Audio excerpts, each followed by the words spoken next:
Welcome to the Intimate Marriage Podcast, where I teach educated, successful couples how to have incredible, passionate relationships so that you can stop compromising and start feeling fully alive in your relationship.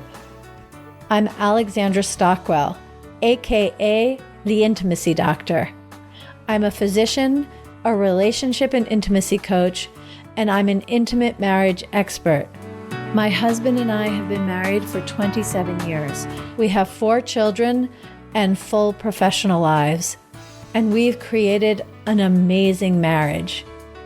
I've shown hundreds of couples how to do so as well. So if you want to deepen your understanding of your own relationship and learn to access new heights of emotional, sensual, and erotic intimacy, you're in the right place. I will show you how. Now, let's dive in. Sex is a litmus test for relationships. Let me explain what I mean.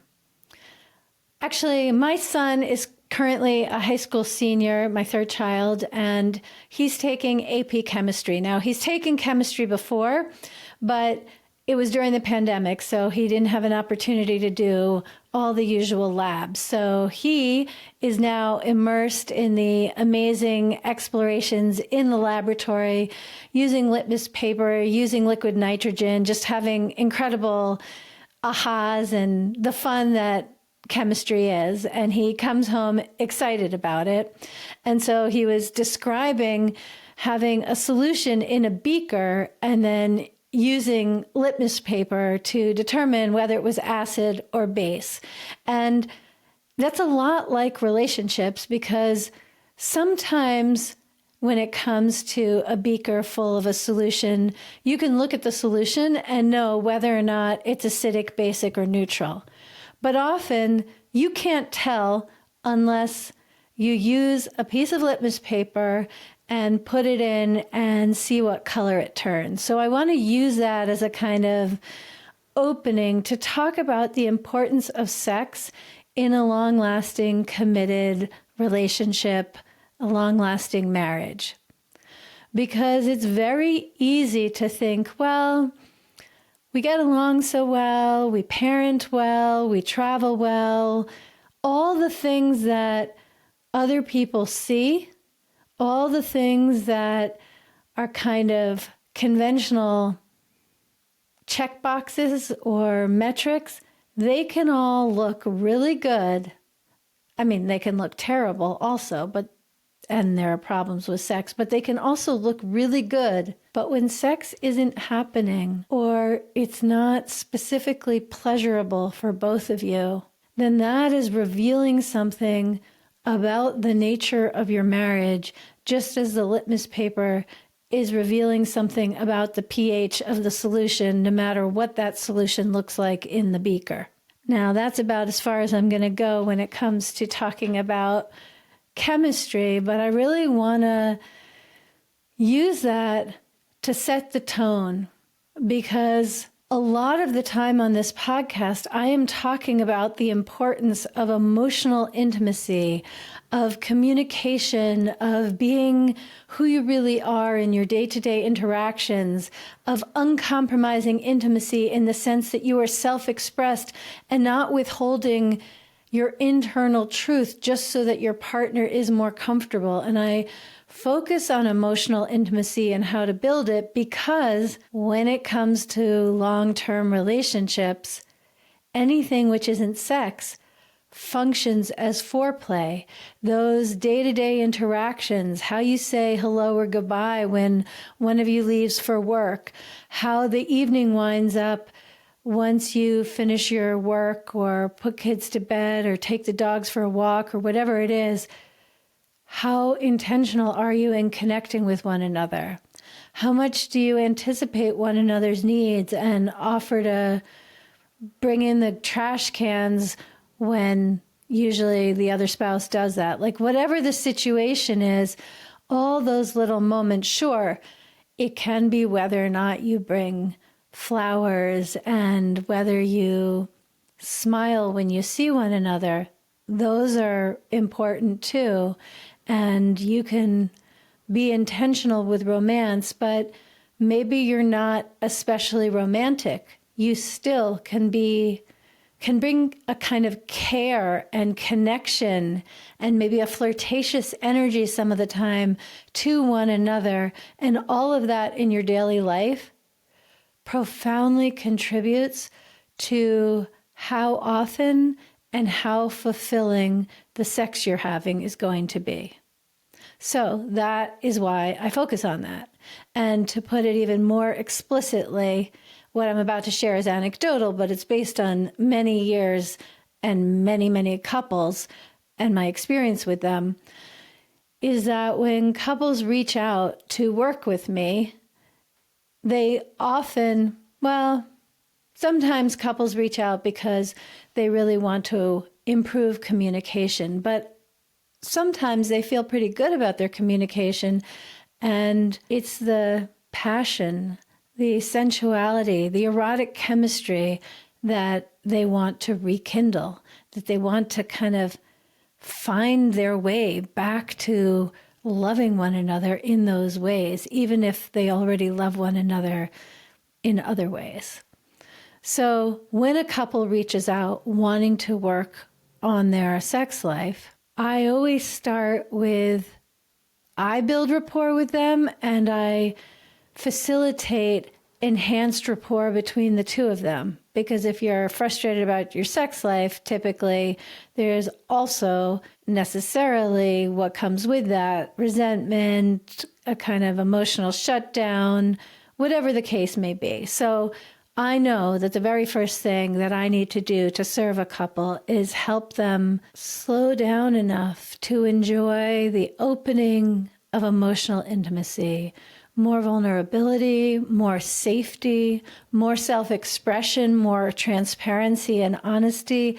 And about 75 or 80% of the time, when I work with couples in this way, the sex life just takes off on its own. It's like the kindling was there, all the prerequisites were there were some embers, and what fans the flames is the emotional intimacy. And then they have what they came for. And about 20-25% of the time, and that's usually when there's been a kind of long-standing hurt or pain, or physical pain, but I also mean emotional pain. Anyway, or a lack of confidence. There are a few different variables that make it that then I do focus very explicitly on how this couple is touching one another, how they're bringing the emotional intimacy into the bedroom and into their nakedness with one another. So if you're a first-time listener to the podcast, a warm welcome. That is a description of the kind of general focus of so many of my episodes of the Intimate Marriage Podcast. And if you're a return listener or a diehard fan who's here with me often, then you already know what I said, but I hope you enjoyed the refresher, because these are topics that really are not given enough attention, and so it's worthwhile to revisit them, and I'm glad you're here doing that. In this conversation, I want to say something different than focusing on emotional intimacy.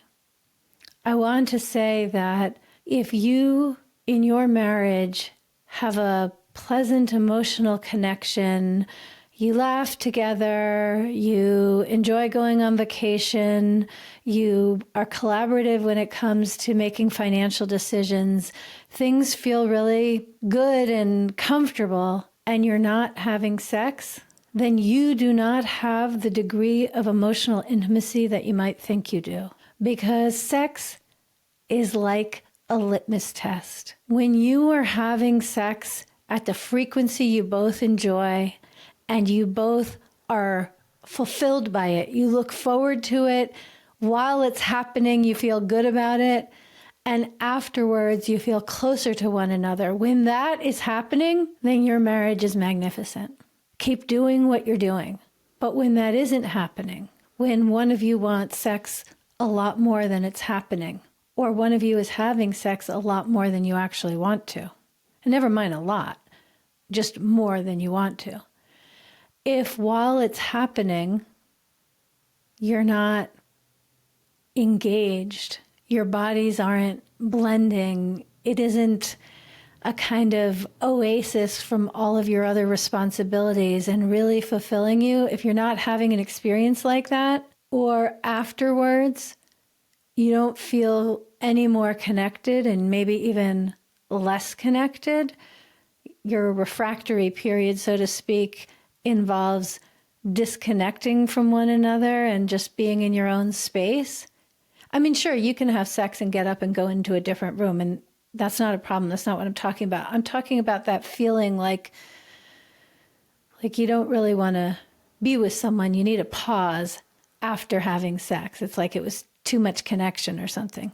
Anyway, whatever your variation is on this, then no matter how conflict-free and kind of functional and how well you get along in the day-to-day interactions, you are in a toleration relationship.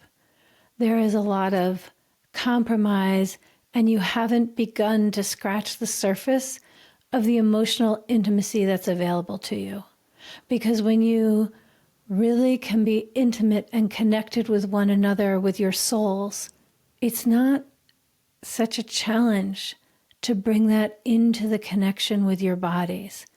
I mean, if you have a medical condition or you have some kind of something or another, then that needs attention, of course. I'm not dismissing the importance of that. Maybe you need a surgery, maybe you need, I don't know what. But by and large, if you're not talking about sex in a meaningful way, and you're not having sex in a meaningful way, then it's very unlikely that the emotional connection you have is close to what the potential is for you.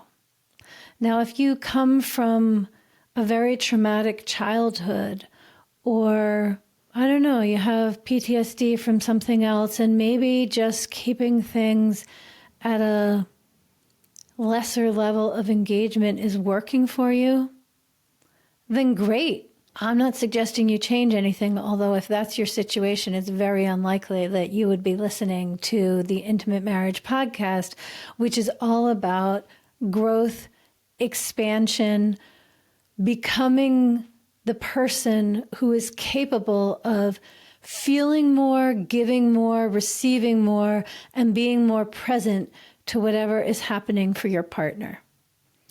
So what I really hope you take away from this is an invitation to really take stock of your relationship, take stock of your marriage.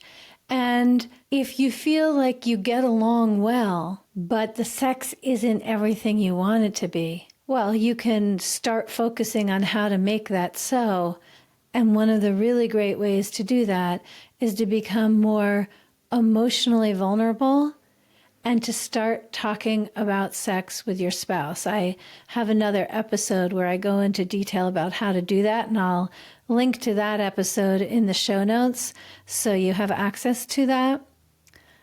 And most of all, I hope this episode serves as an invitation for you to have permission to want more, to create more, to learn more, and go for it. And by go for it, I don't necessarily mean with the kind of go for it energy. Going for it probably includes a kind of tenderness and vulnerability and presence and paying attention to the sounds and sights and tastes and smells and inner feelings and physical sensations, noticing what your experience is, and then learning to bring that with your presence and verbally to your spouse, because that lays out the red carpet for the most gratifying sexual experiences. And if you're not having them, then dial up the intimacy in your marriage so you can.